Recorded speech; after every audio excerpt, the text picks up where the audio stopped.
There's nobody here. I'm all by myself.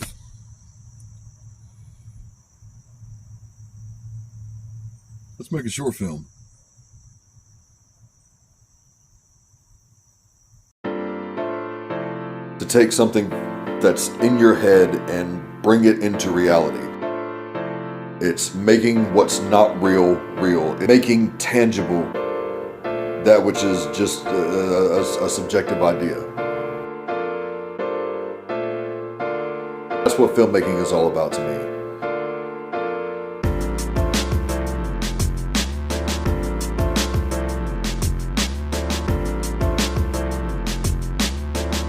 My name is Stephen D. Smith, and I'm a filmmaker. I write, shoot, often star in, and edit my own short films. In the 6 years since I've made my first video, I've learned a lot and experienced even more. Now, I'm taking you with me. This is the Budget Filmmaker Director's Diary.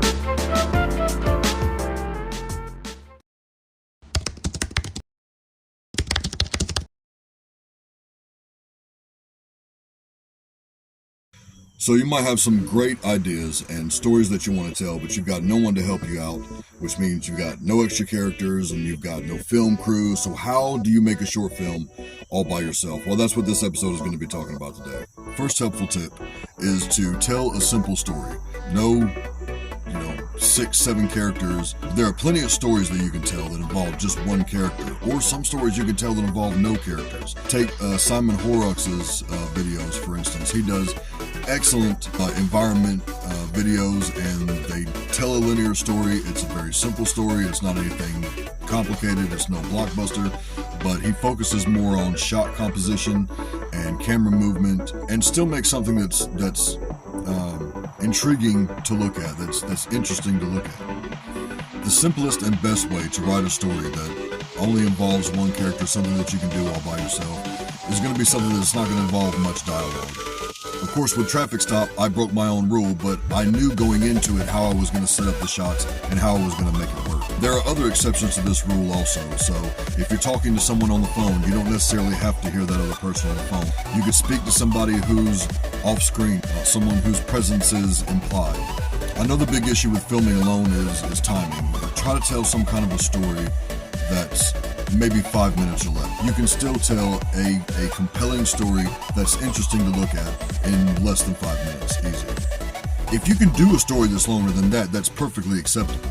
But keeping it 5 minutes or less is just something that helps me create stories that I know that I can tell within a manageable amount of time and with the resources that I have available to me. Don't try to go real gear heavy.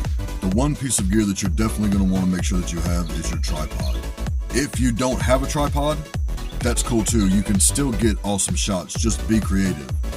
In the 3rd episode of Director's Diary, I had a lot of shots that were on the street, me walking to and from places. Those were all shots that I took without a tripod.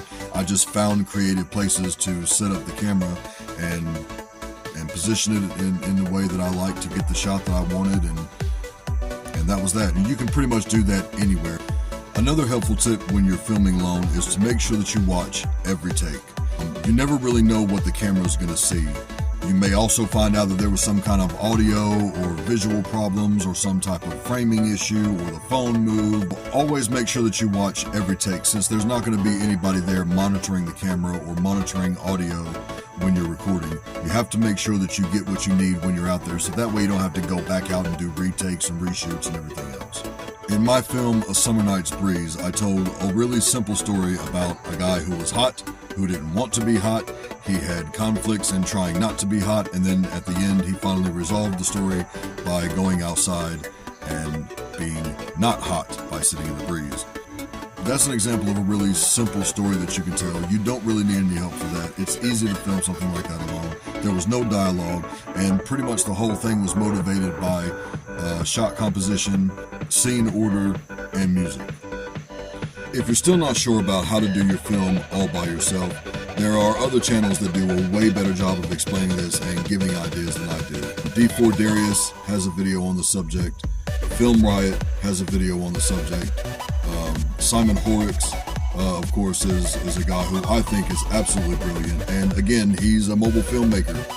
Not having cast, not having crew, not having anyone to help you out with your project is something that holds a lot of us back from doing what we want to do. But it doesn't have to. It's definitely a challenge. But filmmaking is all about challenges and working around those challenges. So as a creative person, don't ever let a challenge stand in the way of you making your art. So get out there and tell your story. Whether you have 3 people, 2 people, just you can still tell your story. Think of every challenge as being a teacher that will help make you a better filmmaker. But don't be knocked down by your challenges. Just because you're alone doesn't mean you can't tell a story. Stay positive and do what you love. And I'll see you on the next one.